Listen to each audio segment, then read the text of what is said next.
kepada seluruh jajaran MCCC PWM Daerah Istimewa Yogyakarta, kepada seluruh pengelola, dokter, dan tenaga medis yang telah bergabung, kepada seluruh pengelola, dan tentunya santri di pesantren COVID Muhammadiyah Daerah Istimewa Yogyakarta maupun di daerah lain. Kami ucapkan selamat datang. Wabil khusus juga yang terakhir kepada Bapak Ibu dari manapun Anda berada, baik dari Indonesia maupun dari luar Indonesia, kami ucapkan selamat datang dan selamat bergabung di kajian Muhammadiyah with you malam hari ini.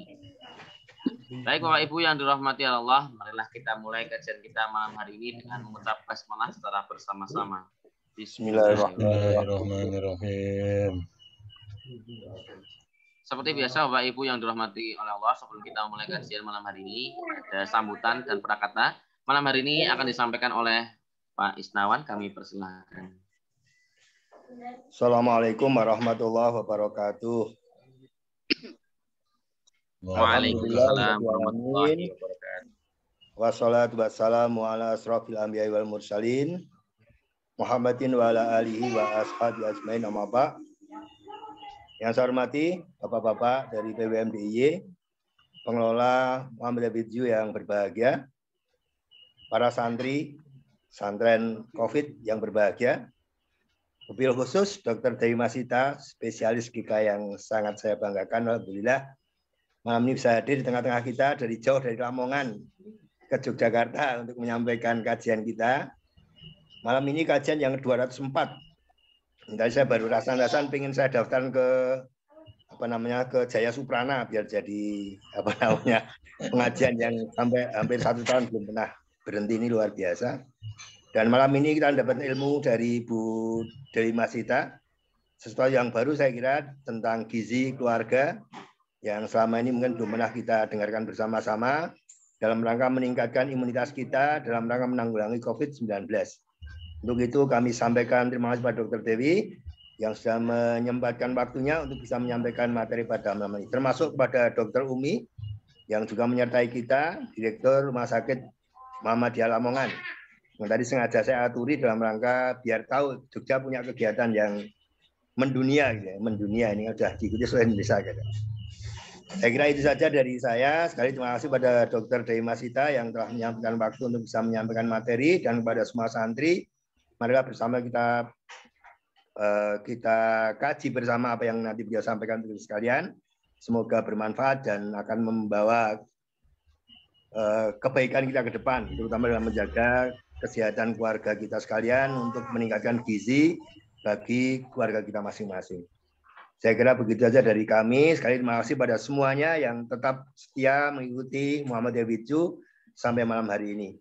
Matur nuwun, nasru minallah wa fathun qarib. Wabasidil mu'minin fastabiqul khairat. Assalamualaikum warahmatullahi wabarakatuh. Waalaikumsalam warahmatullahi wabarakatuh. Pak Isnawan sambutannya tentang bermacam-macam juga tentang mengenai kajian Muhammadiyah with you. Baik, kami ucapkan terima kasih. Berikutnya Bapak Ibu yang dirahmati Allah, kita masuki ruang kajian kita. Malam hari ini tema kita yakni diet tepat untuk meningkatkan imunitas dan menurunkan stres penderita COVID-19. Menarik Bapak Ibu, yang akan disampaikan oleh Dr. Dewi Masita, SPGK. Kepada Ibu Dr. Dewi, kami persilahkan. Ya, terima kasih.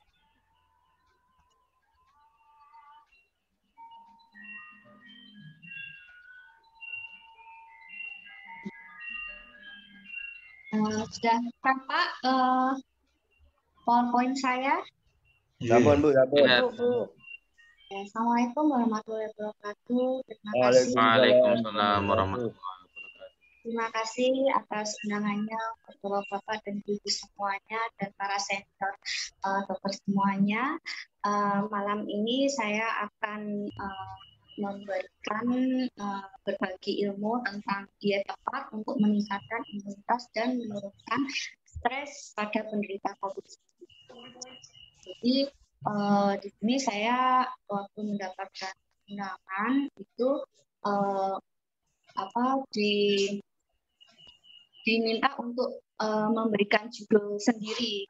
Nah, kemudian saya memberikan Ganjil ini karena apa namanya katanya kan anggota di sini kan juga ada penyintas, kemudian ada juga yang apa namanya masih terinfeksi corona isolasi gitu. Jadi diet yang tepat ini perlu saya sampaikan seperti itu.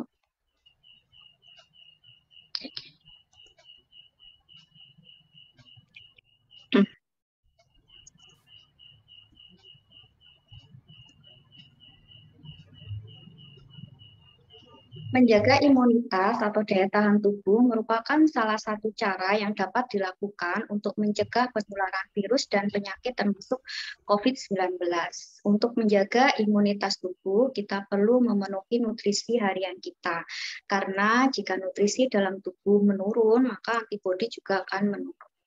Tubuh membutuhkan makronutrien dan mikronutrien untuk menciptakan antibodi yang cukup agar bisa melawan bakteri, virus, dan antigen lainnya. Nah, ini adalah di mana pada virus corona itu bila menginfeksi pada manusia yang sehat ini dapat menurunkan imunitas. Sedangkan bila pada penyakit seperti metabolic syndrome di sini yang paling menjadi faktor resiko terbesar dari COVID itu kan metabolic syndrome seperti diabetes mellitus, hipertensi dan obesitas. Ini juga akan menurunkan imunitas sehingga bila corona ini menginfeksi seseorang yang disertai dengan komorbid seperti metabolic syndrome, maka imunitasnya akan semakin turun. Gitu. Nah, ini adalah faktor-faktor yang dapat menurunkan imunitas dan meningkatkan imunitas. Untuk yang menurunkan imunitas itu ada usia. Jadi semakin usianya semakin bertambah, terutama seperti lansia, maka imunitasnya akan menurun. Kemudian penyakit seperti tadi, contohnya adalah metabolic syndrome, diabetes, hipertensi, seperti itu akan menurunkan imunitas. Kemudian alergi juga akan menurunkan imunitas. Kemudian kurang istirahat, kemudian berat badan ini kalau misalnya berat badannya kurang, underweight atau obesitas ini juga akan mempengaruhi imunitasnya. Kemudian nutrisi, gizinya juga kalau misalnya gizinya kurang, walaupun berat badannya ideal, tapi kalau gizinya mikronutriennya terutama itu misalnya kurang juga bisa menurunkan imunitas, apalagi kalau misalkan seperti pandemi seperti ini. Kemudian stres jelas akan menurunkan imunitas dan lingkungan, misalkan lingkungan seperti banyak polusi, kemudian merokok dan lain-lain. Kemudian faktor yang dapat meningkatkan imunitas itu seperti nutrisi, olahraga dan mood, sehingga nutrisi ini bisa meningkatkan imunitas, gitu, baik makronutrien maupun mikronutrien. Olahraga juga dapat meningkatkan imunitas. Kemudian mood, misalkan suasana hati selalu senang, optimis, berpikir positif. Nah, ini penting sekali untuk para infeksi corona yang sedang isolasi seperti itu harus berpikir positif supaya imunitasnya juga tidak menurun. Ini adalah contoh bahan makanan yang meningkatkan kekebalan tubuh seperti telur, susu, kerang, ikan, kemudian udang, daging kambing, ikan kembung, kemudian daging sapi, daging ayam. Nah, ini semuanya ini yang mengandung protein tinggi.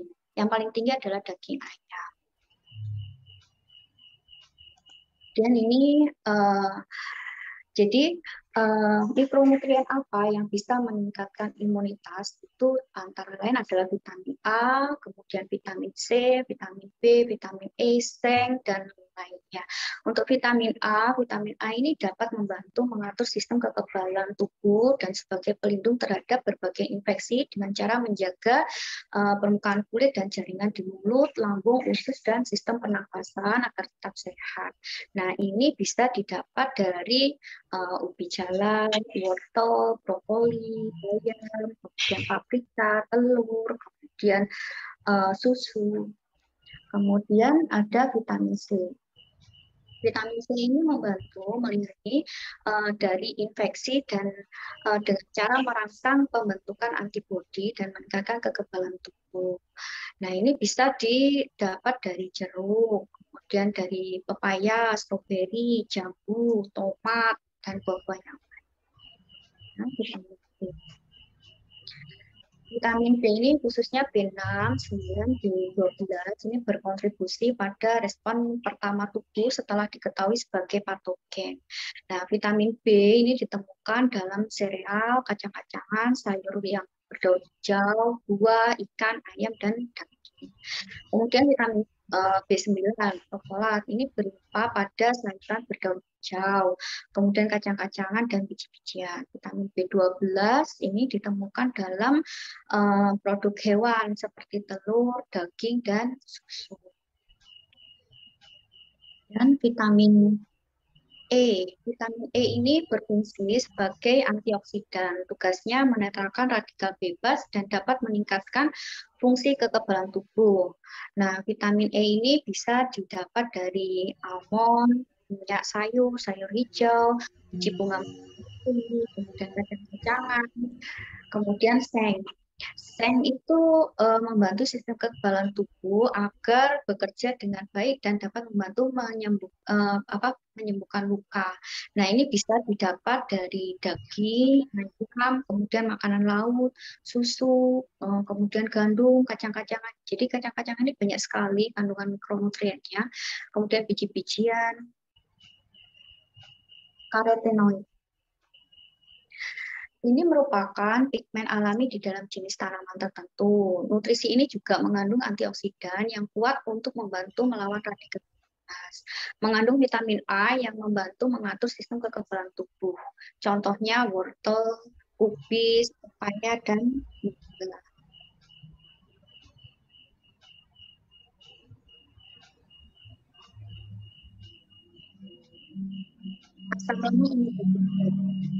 Asam lemak omega 3 dalam jenis asam lemak esensial yang membantu menekan peradangan dan menjaga sistem kekebalan tubuh tetap terkendali. Nah, penelitian ini menunjukkan kalau omega 3 ini melindungi tubuh dari gangguan sistem imunitas seperti penyakit PON, kemudian kolitis ulceratif, kemudian rheumatoid arthritis. Nah, ini bisa didapatkan dari ikan, kacang-kacangan. Kemudian ini saya rangkum vitamin A dan vitamin C. Jadi vitamin A ini paling banyak itu pada minyak ikan dan paling sedikit pada ubi jalar. Kemudian vitamin C ini paling banyak pada jambu biji. Jadi kalau banyak yang mengira masih ada yang mengira vitamin C paling banyak pada jeruk. Nah, ini paling banyak adalah pada jambu biji. Kemudian paling sedikit pada lemon dan stroberi. Dan vitamin E. Nah, vitamin E ini paling banyak pada bunga matahari. Kemudian untuk kandungan seng ini paling banyak pada hati sapi. Ini adalah contoh menu makan. Jadi ini saya ambil pada makan siang. Jadi makan siang ini energi sekitar 700 kalori, kemudian proteinnya sekitar 24 gram protein. Itu apa aja? Ada nasi. Nasi itu sekitar 1 centong. Kemudian ada ikan. Ikan itu 1 potong yang standar. 100 gram, kemudian ada tahu, jadi lengkap, ada lauk nabati sama lauk hewani, kemudian ada buah juga sama sayur. Kemudian ini adalah jadwal makan. Jadi untuk meningkatkan imunitas itu disarankan untuk makan makanan gizi seimbang, jadi lengkap mulai dari makronutrien dan mikronutrien, ada karbohidrat, ada protein, ada lemak, ya kemudian ada sayur dan buah. Kemudian selain gizi seimbang tadi, makan juga harus teratur dan terjadwal. Jadi pada makan pagi sekitar jam 6 sampai jam 7, kemudian nanti makan siangnya jam 12 sampai jam 1 siang, diantaranya ada snack jam 9 sampai jam 10, kemudian nanti snack sore itu asal jam 3 sore sampai jam 4 sore, kemudian malam itu makan malam jam 6 maghrib itu sampai jam 7. Nah, harapannya dengan makan-makan teratur itu selain apa namanya supaya teratur makan, kemudian ritme lapar kenyangnya juga akan teratur. Kemudian, apakah kita perlu mengkonsumsi suplemen untuk menjaga imunitas tubuh? Jadi kalau kita sudah merasa, jadi ini memang dikoreksi sendiri. Jadi kalau misalkan kita merasa seharian, kemudian beberapa hari ini kita sudah menerapkan makan yang teratur, kemudian gizi seimbang, maka suplementasi tidak perlu dibutuhkan lagi. Tapi kecuali kalau pada kondisi tertentu seperti pada misalnya infeksi COVID seperti ini, misalnya pada teman-teman yang sedang menjalani isolasi, nah itu boleh ditambahkan suplementasi. Tapi kalau misalkan merasa tidak ada keluhan, kemudian makanan juga sudah cukup, ya tidak perlu suplementasi. Lantas, bagaimana cara kita tahu jika kita ini sudah terpenuhi mikro dan makronutriennya? Sangat mudah, sebenarnya tubuh kita itu tidak terasa lemas, kemudian tidak ada keluhan, kemudian juga dari segi kulitnya tidak kering, kemudian rambut tidak rontok seperti itu. Kemudian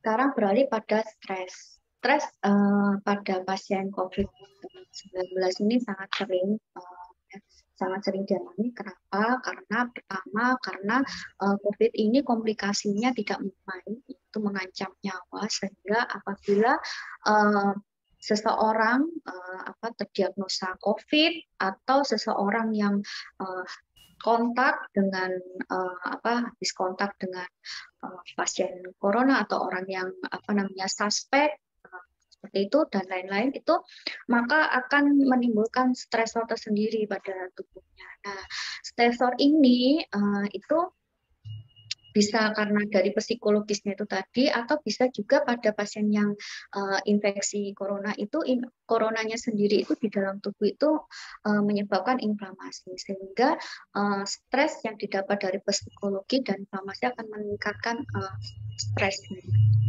Kemudian pengaruhnya ke psikologi itu bisa merubah suasana hati, kemudian bisa emosi, cemas, kemudian sedih, kemudian susah untuk berkonsentrasi. Kemudian pengaruh stres pada fisik bisa karena bisa menyebabkan mual, kemudian pusing, kemudian ototnya tegang, kemudian terutama biasanya tengkuk leher, kemudian denyut jantungnya meningkat, kemudian tekanan darahnya meningkat, kemudian nafsu makan juga meningkat ya. Jadi ini memang ada beberapa yang dengan stres itu nafsu makannya akan meningkat, tapi ada juga dengan stres itu nafsu makannya menurun dan gangguan tidur. Nah, stres dan sistem pencernaan. Efek stres pada kebiasaan makan dan pencernaan ini kita bisa sangat signifikan menyebabkan fluktuasi nafsu makan dan masalah pencernaan seperti sindrom iritasi usus besar. Ini karena respon yang diaktifkan di sistem saraf pusat ini membatasi aliran darah pada sistem pencernaan, memperlambat kontraksi otot-otot pencernaan dan mengurangi sekresi yang dibutuhkan untuk pencernaan. Nah, hal ini agar tubuh dapat memprioritaskan fungsi yang lebih penting seperti jantung dan detak pernafasan guna mempersiapkan tubuh untuk menyerang atau menghindar dari ancaman yang dirasakan. Stres juga menyebabkan peningkatan kadar kortisol, yaitu hormon yang berkontribusi pada penambahan berat badan. Nah, makanan atau minuman yang dapat meningkatkan stres.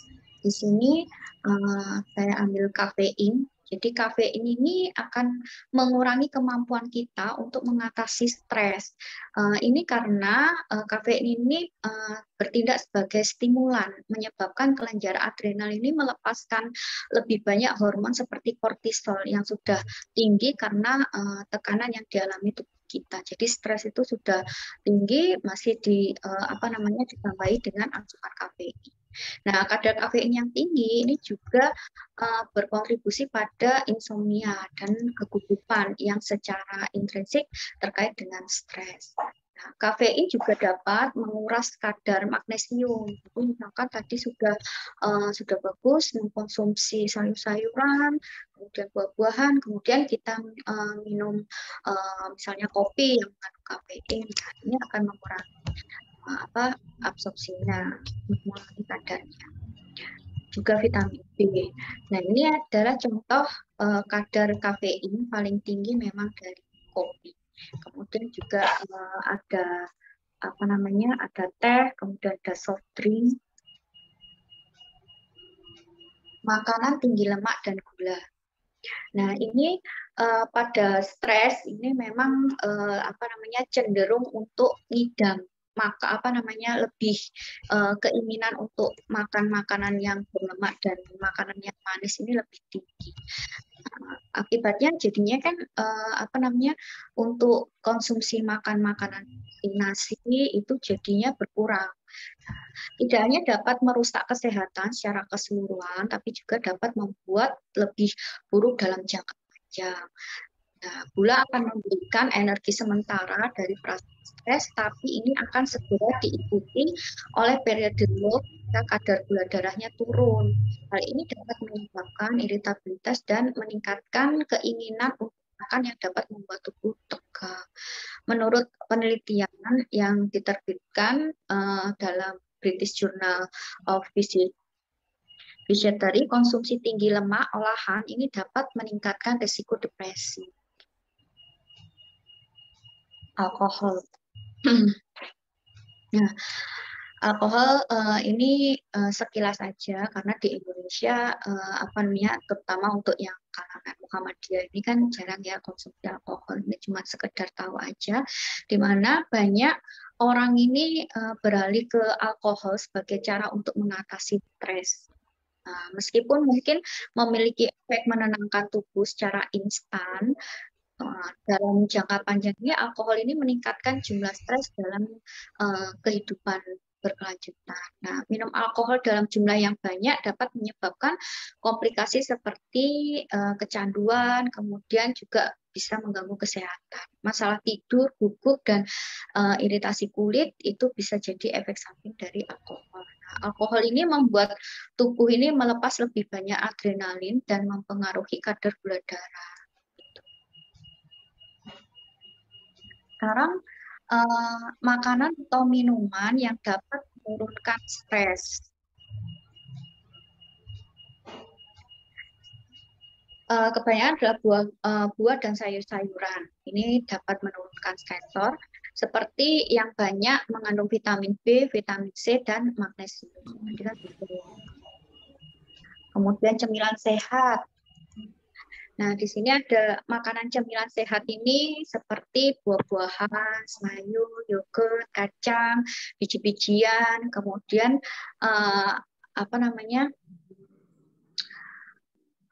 jadi camilan sehat ini bukan seperti roti, kemudian atau gorengan seperti itu ya.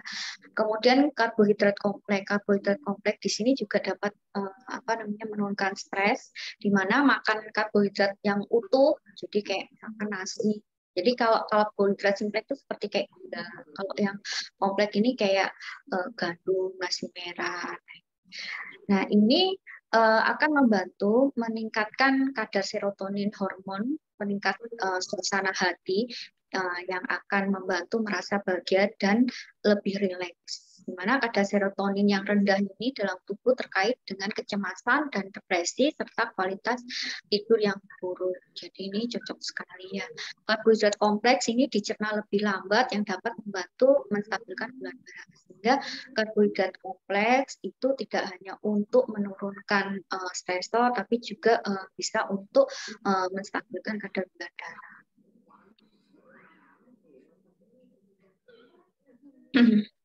Kemudian asam lemak esensial. Nah, asam lemak esensial seperti omega 3 dan 6 adalah nutrisi penting yang membantu tubuh berfungsi secara efektif, terutama otak. Ini juga membantu mengurangi efek stres psikologi dan fisik. Nah, menurunkan pelepasan glukokortikoid atau hormon yang dilepas dari kelenjar adrenal dalam kondisi stres. Contohnya bisa didapat dari ikan, kacang-kacangan, dan biji-bijian. Kemudian makanan yang kaya kalsium. Jadi kalsium ini dapat membantu mengurangi gejala seperti otot dan kecemasan. Nah, ini bisa didapat dari susu, yogurt, kemudian biji-bijian, rumput laut, keju, kemudian sayuran yang berdaun hijau dan brokoli. Coklat hitam. Jadi kalau misalkan di supermarket, nah pilihlah coklat yang coklat dark yang prosentasenya besar, jadi agak pahit. Jadi kemurnian coklatnya itu lebih banyak gitu. Nah, ini akan membantu menghilangkan stres pada tingkat molekuler. Kakao ini dapat meningkatkan fungsi kognitif dan mood. Nah, para peneliti ini juga menemukan bahwa konsumsi coklat hitam setiap hari dapat bermanfaat bagi individu yang menderita kecemasan tingkat tinggi. Dan jangan lupa coklat sebaiknya tidak dikonsumsi dengan gula, atau pilihlah coklat yang tadi yang coklat hitam. Kemudian oatmeal. Oatmeal ini dapat mengurangi kadar hormon stres dan juga menghasilkan peningkatan serotonin yang merangsang perasaan tenang. Nah, ini tambahan aja kebutuhan makro dan mikro pada pasien pada penderita mulai dari ODP, PDP, kemudian pelayan kesehatan, kemudian penyakit kritis. Ini kecil karena ini sekedar tahu aja. Jadi semuanya itu ada perhitungannya, kemudian ada penambahan sekitar 10-15%. Mulai dari makronutrien dan mikronutrien. Konsumsi makan bergizi yang baik sangat penting dalam membentuk sistem kekebalan yang. Terima kasih, sekian dari saya.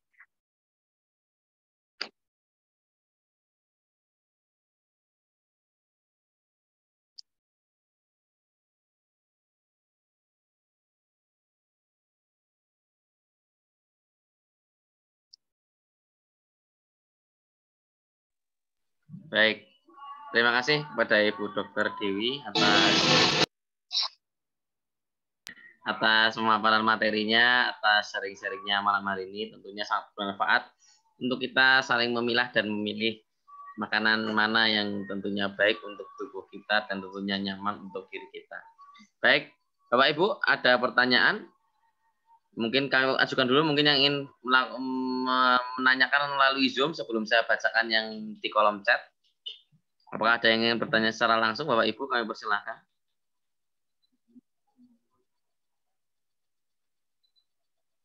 Baik, jika belum ada, ini dokter, saya bacakan dulu pertanyaannya di kolom chat ya, dokter. Ya. Baik. Pertanyaan dari Ibu Siti Koyin. Bagaimana cara termudah untuk mengetahui kandungan gizi atau vitamin pada buah dan sayur? Terima kasih. Begitu, dokter. Ya. Cara mudah untuk tahu. Jadi kan kalau tadi sudah saya jelaskan bagaimana kita bisa mengetahui kita ini kekurangan suplementasi, kemudian gizi kita kurang apa sudah cukup, seperti itu kan tadi sudah saya jelaskan. Nah, sekarang pertanyaannya adalah bagaimana kita bisa mengetahui makanan-makanan ini kandungan gizinya banyak atau sedikit, seperti itu kan ya, seperti itu. Nah, pada dasarnya hampir semua makanan ya, mulai terutama sayur dan buah itu memiliki kandungan mikronutrien yang tinggi seperti itu. Nah, cuman memang masing-masing itu mempunyai karakteristik yang berbeda. Sehingga kalau misalkan seperti buah, buah apa yang paling banyak kandungan gizinya itu tidak bisa seperti itu. Buah misalkan buah apel kemudian dikombin dengan buah alpukat kaya dengan kalorinya, kemudian omega 3-nya, kemudian sedangkan apel ada karotenoidnya tadi, kemudian ada vitamin C, jadi saling melengkapi. Jadi kalau mau berbicara tentang masalah kandungan mana yang paling banyak itu harus yang satu-satu. Misalkan kayak tadi vitamin C tertinggi pada yang tadi jambu seperti itu. Tapi kalau dibalik sayuran atau buah-buahan atau makanan yang kandungannya paling banyak tidak bisa. Makanya konsep gizi seimbang adalah makanan beragam karena saling melengkapi. Maaf Bu Dewi, yang kami maksud bukan keseimbangan gizinya, tetapi bagaimana cara mengetahui buah itu mengandung vitamin atau gizi apa seperti itu. Bagaimana cara mengetes yang paling mudah. Maksudnya kalau jambu itu vitaminnya apa seperti itu, mungkin ada alat atau zat apa yang untuk bisa kita mengetahui seperti itu, bukan jadi kan bisa mempertimbangkan yang ini dengan yang ini, maksudnya seperti itu. Iya saya paham.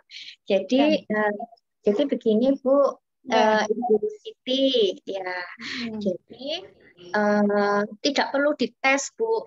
Jadi semua buah-buahan ini kita berbicara buah ya, buah apa namanya? Dan sayur ya, buah dan sayur ya. Buah dulu, misalkan. Buah dulu. Ya, buah itu tidak perlu dites. Jadi dites mana buah mana nih yang kandungannya paling banyak, gitu kan maksudnya? Ya. Nah, ya itu tadi semua buah itu memiliki mikronutrien masing-masing.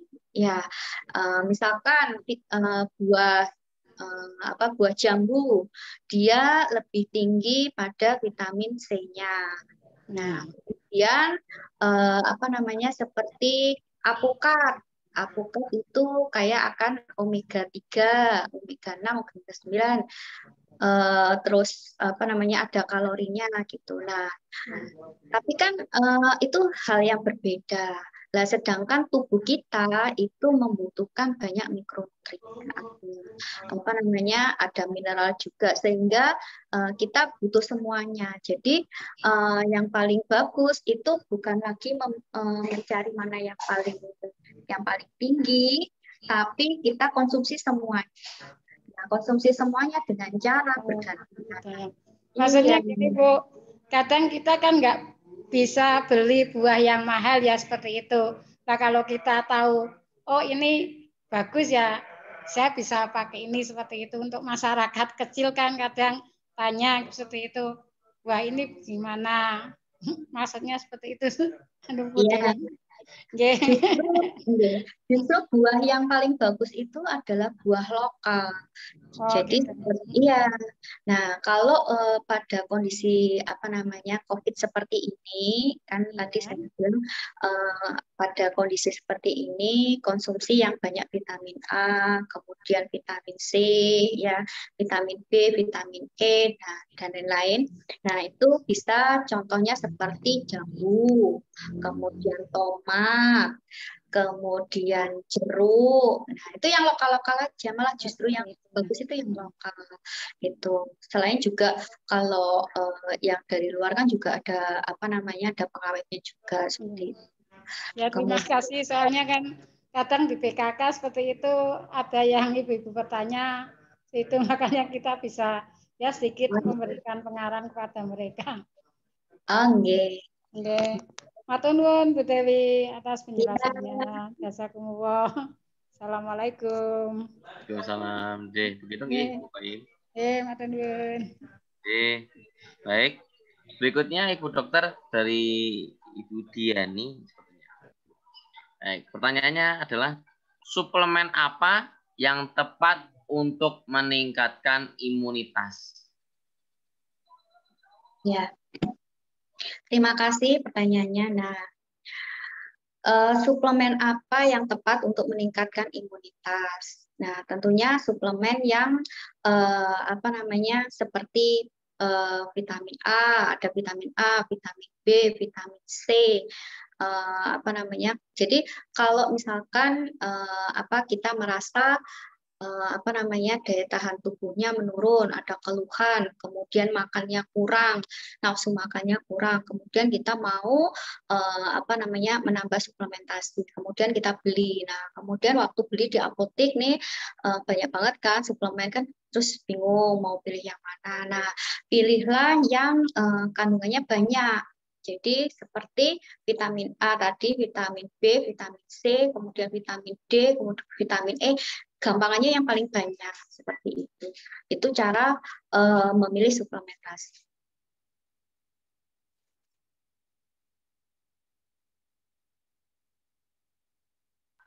Bagaimana?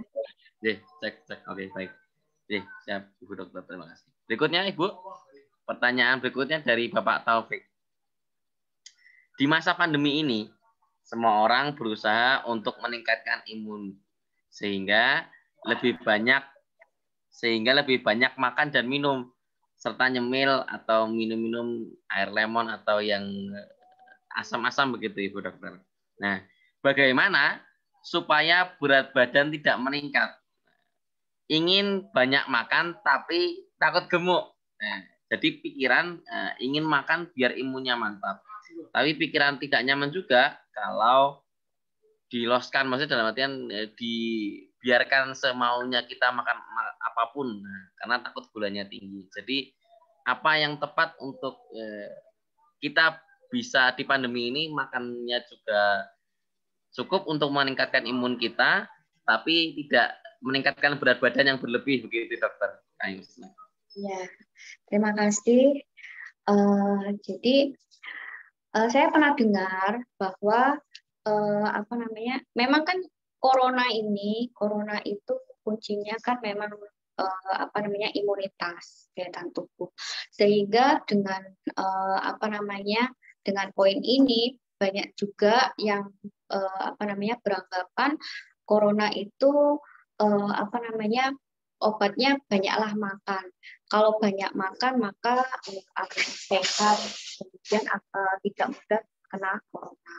Nah, statement seperti ini menurut saya kurang pas karena setiap orang itu memiliki kondisi status gizi yang berbeda-beda. Kalau misalkan seperti gizi kurang atau berat badannya kurang, banyak makan, ya nggak apa-apa. Tapi kalau misalnya pada orang yang sudah overweight atau obesitas, sehingga banyak makan ini itu justru akan membahayakan orang tersebut seperti itu. Sehingga sebelum kita kita melakukan kayak banyak makan atau harus makan seperti apa, itu kita harus cek dulu status gizi kita. Kita ini dalam status apa, berat badannya paling gampang ya, berat badannya ini kurang atau normal atau berlebih. Nah, untuk tahu tuh gampang sekali. Jadi diukur berat badan sama tinggi badannya. Kemudian berat badannya tadi itu dibagi dengan tinggi badan. Tinggi badannya misalkan 160. Nah, itu nanti dijadikan meter 1,6. 1,6 dikali 1,6. Nah, kemudian tadi berat badan dibagi tinggi badan kuadrat tadi. Nah, nanti ketemu indeks massa tubuh. Jadi indeks massa tubuh ini akan menggambarkan secara kayak screening. Jadi screening kondisi status gizinya kita. Nah, normalnya itu 18,5 sampai dengan 22,9 kg per meter persegi. Gitu. Nah, kalau sudah tahu seperti ini, kita akan tahu kalau misalkan kita contoh yang obesitas atau overweight. Kemudian kalau kita sudah tahu sudah kelebihan berat badan, maka kita tidak boleh serta-merta mengkonsumsi yang terlalu banyak, harus sesuai dengan kebutuhannya. Nah, untuk tahu sesuai kebutuhannya seperti apa, ya paling gampangnya adalah 25 kalori per berat badan. Tapi kalau misalnya ini kan hal yang susah, jadi ya sebaiknya konsultasikan ke dokter gizi atau ke ahli gizi yang terdekat untuk mengetahui berapa kebutuhan kalori saya. Jadi memang dalam untuk mengetahui kebutuhan kalori, makronutrien dan mikronutrien yang kita butuhkan itu memang agak rumit. Rumitnya apa? Kita di sini mulai belajar untuk menghitung kalori. Jadi setelah kita mengetahui dari hasil pemeriksaan, misalkan yang kita butuhkan adalah 1.500 kalori, kemudian nanti makanya paling bagus itu adalah periksa ke dokter gizi atau ke ahli gizi, gitu ya. Nah, nanti dari sini akan diberikan diedukasi. Jadi makan pagi berapa kalori, siang berapa kalori, kemudian snacknya seberapa. Nah, kemudian dari situ akan diajari menghitung. Jadi apa yang kita makan itu dihitung,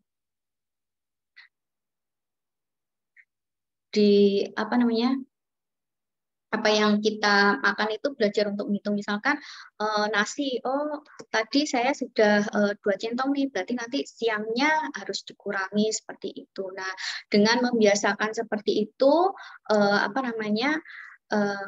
apa yang kita makan itu betul-betul sesuai dengan kebutuhan yang kita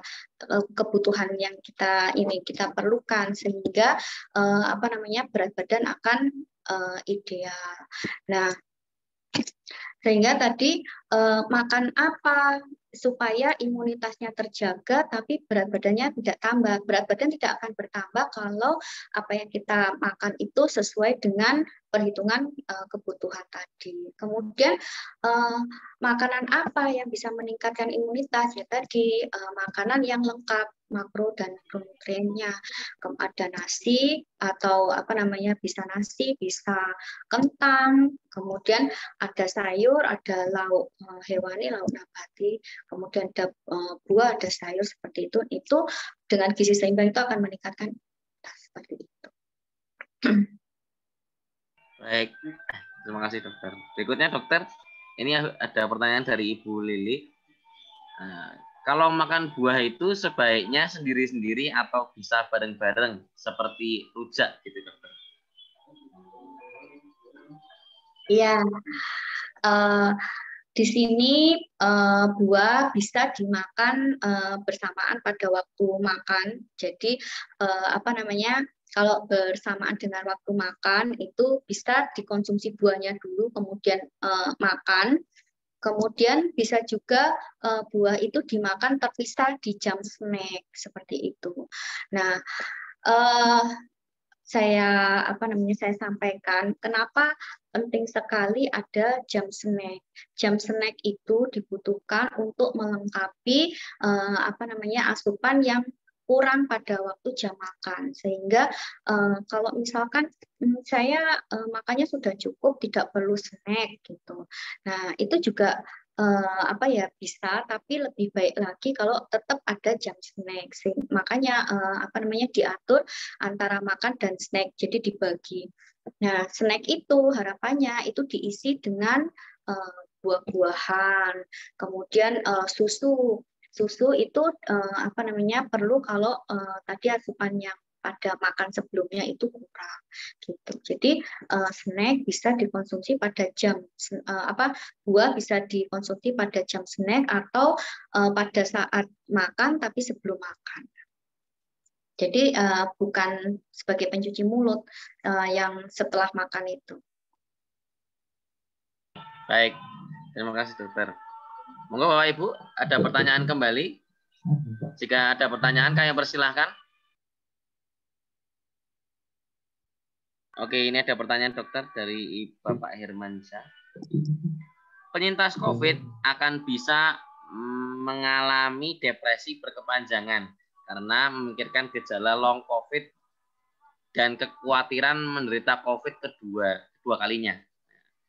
Apa langkah yang bisa dilakukan atau tips menjalani aktivitas untuk mengurangi kecemasan tersebut? Kira-kira apa dokter? Ya, tadi saya juga sudah sampaikan, jadi stres pada pasien-pasien corona itu selain dari coronanya sendiri yang berdampak pada tubuh itu inflamasi, kemudian psikologisnya juga itu akan menyebabkan stres, sehingga stresnya itu jadi double, jadi tambah meningkat gitu. Nah, kemudian kalau dari gizi bagaimana menurunkan stres itu, karena kalau stres yang berkepanjangan itu kan akan berpengaruh juga. Tadi saya sampaikan pengaruhnya stres itu bisa pada psikologisnya, juga bisa pada fisik. Psikologis bisa jadi cemas, kemudian konsentrasinya juga terganggu, kemudian pada fisik bisa mual, muntah, pusing, kemudian berdebar dan lain-lain ya. Nah, kemudian bagaimana cara menurunkan depresi gitu. Caranya kalau dari gizi ya dengan menjaga daya tahan tubuh dengan makan yang seimbang. Jadi tetap berulang lagi makanan yang lengkap gizi seimbang, ada makronutrien dan mikronutrien. Jadi kalau makan kayak misalkan sarapan itu yang bagus malah sarapan yang Indonesia. Jadi ada nasi, ada sayur, ada lauk hewani, lauk nabati lengkap seperti itu. Dengan sajian yang lengkap itu, maka kebutuhan makro dan mikronutrien yang akan tercukupi. Nah, makronutrien dan mikronutrien ini itu kan kandungannya macam-macam, terutama antioksidan yang bisa bagus untuk menurunkan stres, menurunkan depresi seperti itu. Itu dari saya. Baik, terima kasih dokter. Berikutnya dokter ada pertanyaan dari Ibu Marfuah. Snack apa yang tepat untuk penderita DM atau darah tinggi? Snack ya? Ya, snack dok. Ya, jadi pada penderita ya. Sebelum saya menjawab langsung snack apa, jadi saya review. Jadi pada DM itu salah satu komorbid yang paling krusial. Jadi kalau corona seperti ini itu itu pengaruhnya cukup besar. Jadi ada obesitas, hipertensi, diabetes. Kenapa? Karena diabetesnya sendiri ini akan menurunkan imunitas dengan inflamasi kronisnya itu. Kemudian ditambah dengan corona, sehingga double imunnya akan tambah turun, sehingga harus betul-betul ditata laksana dengan baik. Snack pada DM itu sebaiknya adalah seperti buah dan agar-agar. Nah, agar-agarnya tentu agar-agar yang biasa aja, agarnya nggak usah yang puding atau jelly. Jadi agar-agar yang biasa yang padat itu, kemudian yang tanpa gula gitu. Kalau misalkan belum terbiasa, taste-nya itu belum terbiasa dengan agar-agar yang hambar, itu bisa dengan gula yang diabetes, jadi zero kalori. Nah, itu satu gelas, nah itu di snack pagi. Kemudian nanti itu dikombinasi sama buah. Kemudian nanti snack sorenya itu juga bisa buah atau bisa buah dan susu diabetes seperti itu. Nah, kemudian buah-buah apa yang bagus untuk diabetes? Buah seperti jeruk, jambu, kemudian apel, kemudian pir, seperti itu. Hindari buah-buah yang seperti durian, mangga gitu. Jadi untuk penderita diabetes, kalau misalnya ini masih belum sepuh ya, maksudnya masih muda, itu biasakan untuk melihat. Jadi kalau ngomongin tentang diabetes itu ada makanan indeks glikemik yang meningkatkan kadar gula darah. Nah, buah-buah yang indeks glikemiknya tinggi cepat banget meningkatkan gula darah itu kayak melon, kemudian semangka, kemudian mangga, seperti itu perlu dihindari. Kalau misalkan cuma sepotong ya nggak apa-apa, kalau misalnya pas betul-betul kepengen gitu. Tapi nggak sampai satu buah atau bahkan lebih. Tapi paling bagus yaitu tadi jeruk, apel, seperti itu. Yang paling bagus lagi ya snacknya dikomben sama agar-agar tadi. Bagus lagi kalau seperti minuman prebiotik gitu, kayak misalkan Yakult, seperti itu. Baik, terima kasih. Semoga Bapak Ibu jika masih ada pertanyaan kembali, kami persilahkan, masih ada sedikit waktu. Semoga Bapak Ibu jika ada pertanyaan.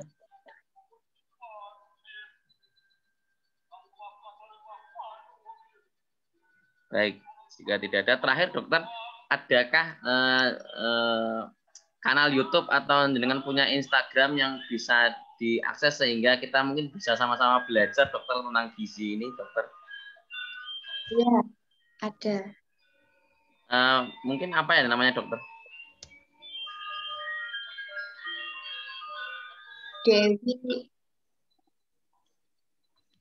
Ini IG saya maksudnya. Oh iya, iya dokter. Maksudnya dalam artian yang bisa kita saling informasi. Dewi Masita Kabahari. Oke. Baik, terima kasih. Berikutnya Ibu Ima ya. Silakan monggo Ibu Ima. Iya. Terima kasih. Assalamualaikum warahmatullahi wabarakatuh. Ada pertanyaan, Dok, tapi mungkin ada sedikit berbeda dengan yang tadi dijelaskan. Saya ini punya DM, juga punya jantung koroner. Usia saya 64 tahun. Nah, saya ini berminat untuk vaksinasi, cuma apakah aman ya untuk usia dengan komorbid yang saya punya atau tidak? Gitu. Syarat-syaratnya saya pengen tahu. Oke, terima kasih. Ini Ibu Ima belum divaksin? Belum. Saya nunggu dari kampus, tapi ternyata katanya masing-masing gitu. Jadi belum sempat karena kemarin libur ya, Kamis. Iya, jadi Ibu Ima, terima kasih atas pertanyaannya. Jadi memang pada awal muncul vaksin itu memang jadi kontroversi untuk lansia, karena lansia itu kan imunitasnya sudah menurun, kemudian pasti banyak komorbidnya juga banyak. Nah, kemudian di Indonesia itu kan sudah diadakan penelitian dan penelitiannya juga sudah keluar. Nah, dari hasil penelitian itu lansia itu diperkenankan untuk vaksin, sehingga kita tidak perlu lagi ragu atau khawatir karena sudah ada rekomendasi dari pemerintah seperti itu. Itu hal yang mudah sekali. Gitu. Ya. Jadi kalau misalkan saya bisa divaksin apa tidak, ya jelas bisa. Kalau misalkan tidak bisa divaksin, itu sejak awal tidak akan ada program vaksin untuk lansia, seperti itu.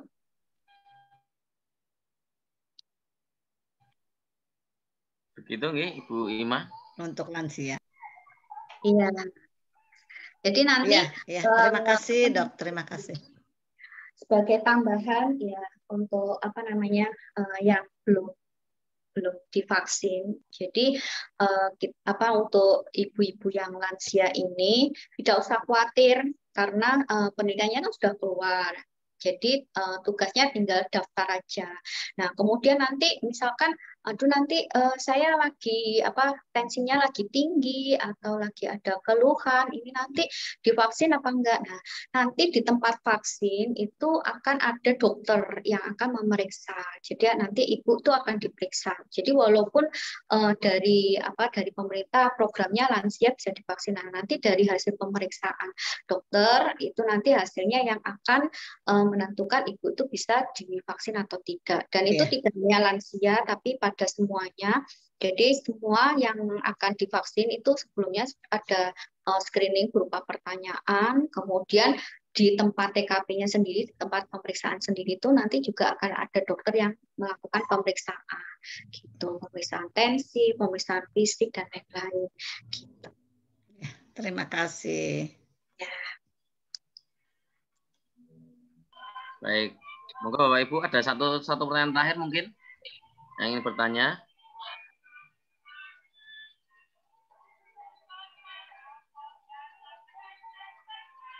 Baik, jika tidak ada pertanyaan lagi, kami ucapkan terima kasih kepada Ibu Dr. Dewi Masita atas materinya, atas jawaban dari berbagai pertanyaan malam hari ini. Tentunya sangat-sangat memberikan kita pemahaman baru, ilmu-ilmu baru, sehingga kita bisa saling bertukar pikiran, sehingga ada yang bisa kita serap dalam diri kita untuk kita praktekkan di dalam kehidupan kita masing-masing. Semoga materi kita malam hari ini bermanfaat Bapak Ibu sekalian. Apa yang disampaikan oleh Ibu Dr. Dewi Masita menjadi keberkahan untuk kita semua sehingga kita bisa terhindar dari segala macam mara bahaya. Baik, marilah kita akhiri kajian kita malam hari ini dengan mengucap alhamdulillah secara bersama-sama. Alhamdulillah. Alhamdulillahirabbil alamin. Terakhir Bapak Ibu, kami selalu berdoa kepada Bapak Ibu yang sekarang sedang sakit, yang sekarang sedang isolasi mandiri, agar segera diberikan kesembuhan oleh Allah, segera diangkat penyakitnya oleh Allah, diberikan kesabaran dan diberikan ketabahan. Kepada Bapak Ibu yang sekarang sudah kuat, sudah sehat, semoga selalu dalam lindungan Allah, semoga bisa untuk selalu bekerja sama, beraktivitas sebagaimana sedia kalanya. Baik, kita akhiri sama-sama, kurang lebihnya mohon maaf. Nun wal kolami wa ma yasturun. Fastabiqul khairat. Wassalamualaikum warahmatullahi wabarakatuh. Waalaikumsalam warahmatullahi wabarakatuh.